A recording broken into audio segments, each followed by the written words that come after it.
Thank you, everybody. Thank you very much. Well, I want to thank everybody on stage. They are really a terrific team. We have some of the real winners in the audience, too, that I can tell you, some great, great people. I want to thank Vice President Pence, as always. He's right there, and he has really been a help to this administration. And we have some big things happening today, and we have some very big things happening over the next month.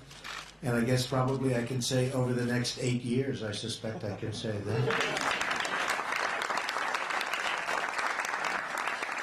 It's wonderful to be here with so many pioneers and visionaries from America's energy industry, great industry.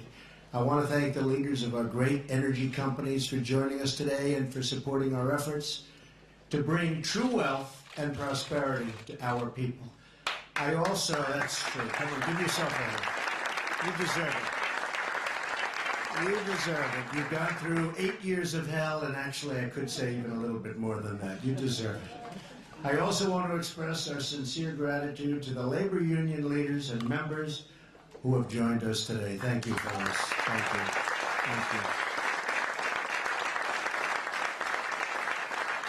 Your workers embody the skill, grit, and courage that has always been the true source of American strength. They are great people.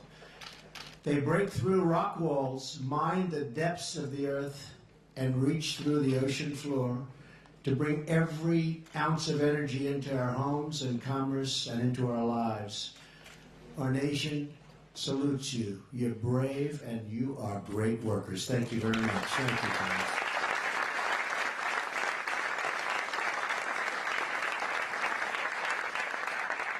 Before turning to the topic at hand, I want to provide a brief update on two crucial votes taking place this afternoon on the House floor. Very important. These bills are vital to public safety and national security, and I want to thank Chairman Bob Goodlatte for his efforts. Bob has been working very hard, and really for a long time, but we got it going. First, the House will be voting on Kate's Law, legislation named for Kate Steinle, who was killed by an illegal immigrant with 5 prior deportations and lots of bad things on his record. The second is the No Sanctuary for Criminals Act, which blocks federal grants to cities that release dangerous criminal aliens back into the streets, including the vicious and disgusting and horrible MS-13 gang members, and we're getting them out. We are getting them out. They're going fast. General Kelly and his whole group, they've gotten rid of 6,000 so far. We're about 50% there, and we're actually liberating towns, like on Long Island, where I grew up. We're liberating towns. Those people are so happy to see our guys, and our guys are a lot tougher than the MS-13 characters, that I can tell you. Liberation. And I'm calling on all lawmakers to put the safety of American families first. And let's pass these bills through the House, through the Senate, and send them to my desk. I will give you the fastest approval, the fastest signature that you have ever seen. Right, Mike? We will get that signed so fast. And so when we get back, the first thing I'm going to do is have we do on the vote. I expect good things, otherwise I probably wouldn't be talking about it right now, to be honest with you. Just sort of low-key a little bit. I don't like losing. I don't like losing. Neither do you folks.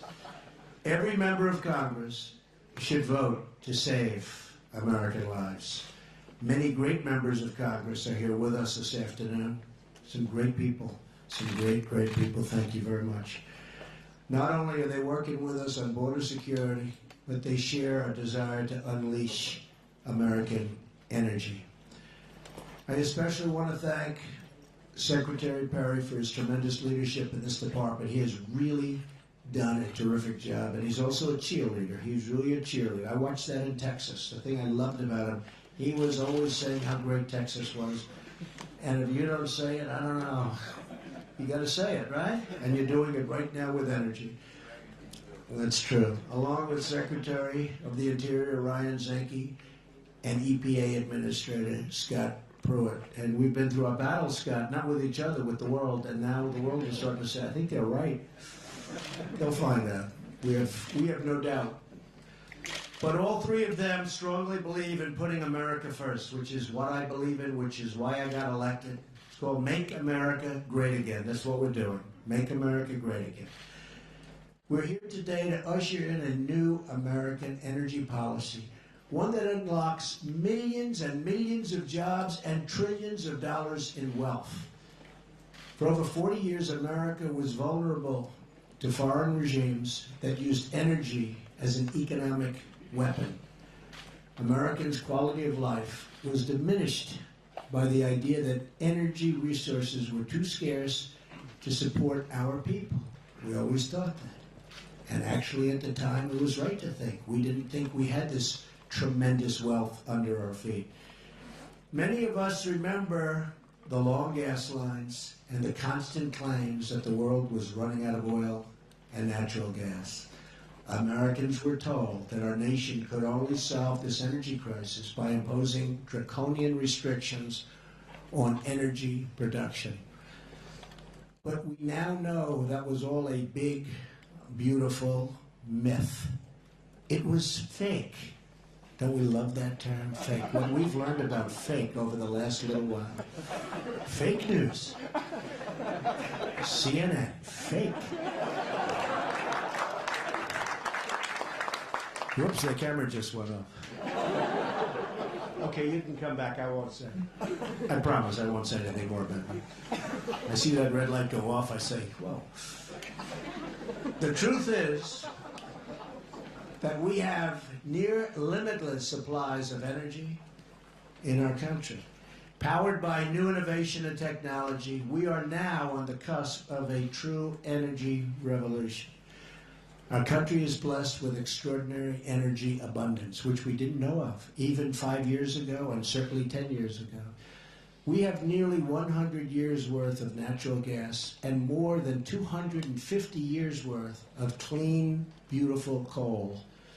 We are a top producer of petroleum and the #1 producer of natural gas.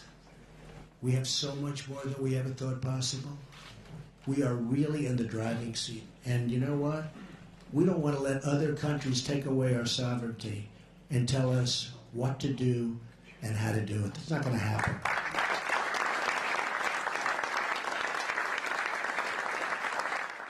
With these incredible resources, my administration will seek not only the American energy independence that we've been looking for so long, but American energy dominance. And we're going to be an exporter. We will be dominant. We will export American energy all over the world, all around the globe. These energy exports will create countless jobs for our people and provide true energy security to our friends, partners, and allies all across the globe. But this full potential can only be realized when government promotes energy development. That's this guy right here, and he'll do it better than anybody, instead of obstructing it, like the Democrats. They obstruct it, but we get through it. We cannot have obstruction. We have to get out and do our job better and faster than anybody in the world, certainly when it comes to one of our great assets, energy. This vast energy wealth does not belong to the government. It belongs to the people of the United States of America.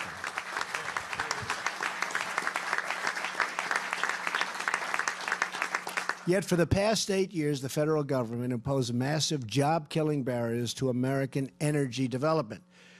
Since my very first day in office, I have been moving at record pace to cancel these regulations and to eliminate the barriers to domestic energy production like never before. Job-killing regulations are being removed, and vital infrastructure projects are being approved at a level that they've never seen before. As you all know, I approved the Keystone XL pipeline and the Dakota Access pipeline in my first week. Thousands of jobs, tremendous things are happening. And by the way, I thought I'd take a lot of heat. I didn't take any heat. I approved them, that was it. I figured we'd have all sorts of protests. We didn't have anything. But I have to do, whether it's protesting or not, I have to do what's right. But people celebrate those two transactions as opposed to protesting. But sometimes you have to go out and just do it. And you find out whatever happens, happens. But you have to be right for the American people.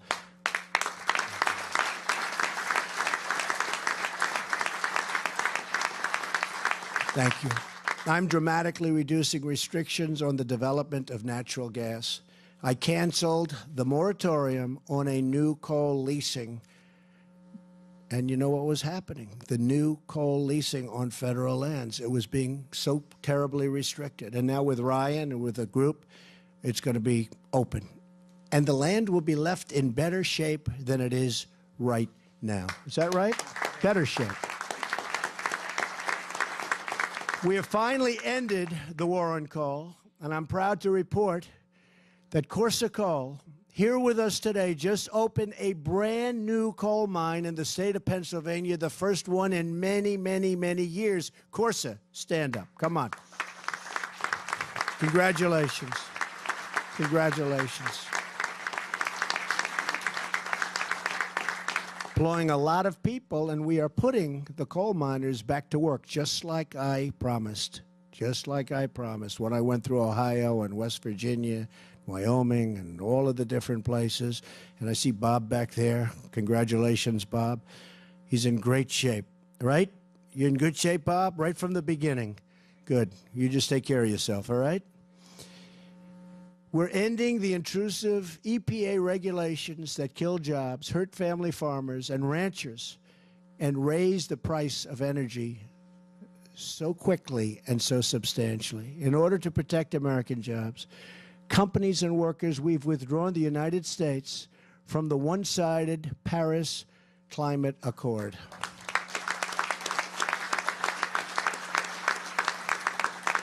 And I won't get into it, but believe me, that really put this country at a disadvantage. Number one, we weren't playing on the same field. It kicked in for us, and it doesn't kick in for others. The money that we had to pay was enormous. It was not even close. And maybe we'll be back into it someday, but it'll be on better terms. It'll be on fair terms, not on terms where we're the people that don't know what we're doing. So we'll see what happens. But I will tell you, we're very proud of it. And when I go around, there are so many people that say, thank you. You saved the sovereignty of our country. You saved our wealth, because we would have a hard time getting to this newfound wealth. And that's not going to happen with our country.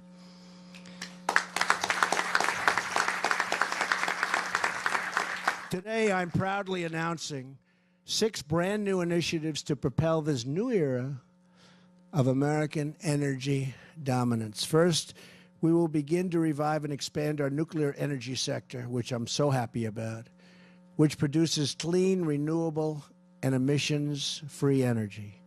A complete review of U.S. nuclear energy policy will help us find new ways to revitalize this crucial energy resource. And I know you're very excited about that, Rick.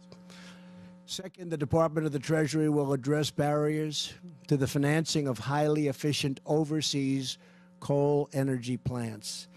Ukraine already tells us they need millions and millions of metric tons right now. There are many other places that need it too. And we want to sell it to them and to everyone else all over the globe who need it. Third, my administration has just approved the construction of a new petroleum pipeline to Mexico, which will further boost American energy exports. And that'll go right under the wall, right? It's going under, right? Have it go down a little deeper in that one section, you know, a little like this, right under the wall. Fourth, just today, a major U.S. company, Sempra Energy, signed an agreement to begin negotiations for the sale of more American natural gas to South Korea. And as you know, the leaders of South Korea are coming to the White House today, and we've got a lot of discussion to do, but we will also be talking about them buying energy from the United States of America, and I'm sure they'll like to do it. They need it. Thank you.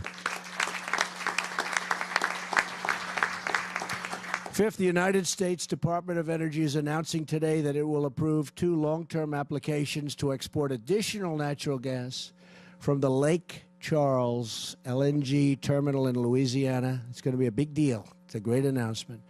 Finally, in order to unlock more energy from the 94% of offshore land closed to development, under the previous administration, so much of our land was closed to development. We're opening it up. The right areas, but we're opening it up.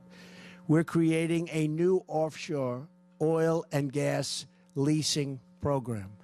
America will be allowed to access the vast energy wealth located right off our shores. And this is all just the beginning, believe me. The golden era of American energy is now underway. And I'll go a step further. The golden era of America is now underway, believe me.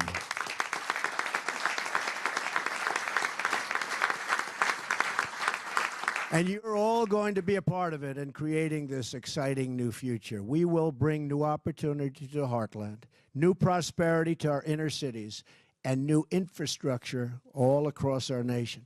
When it comes to the future of America's energy needs, we will find it, we will dream it, and we will build it. American energy will power our ships, our planes, and our cities. American hands will bend the steel and pour the concrete that brings this energy into our homes and that exports this incredible newfound energy all around the world. And American grit will ensure that what we dream and what we build will truly be second to none. We will be number one again all the way. We're going to make America great again. Thank you. God bless you, and God bless America. Thank you.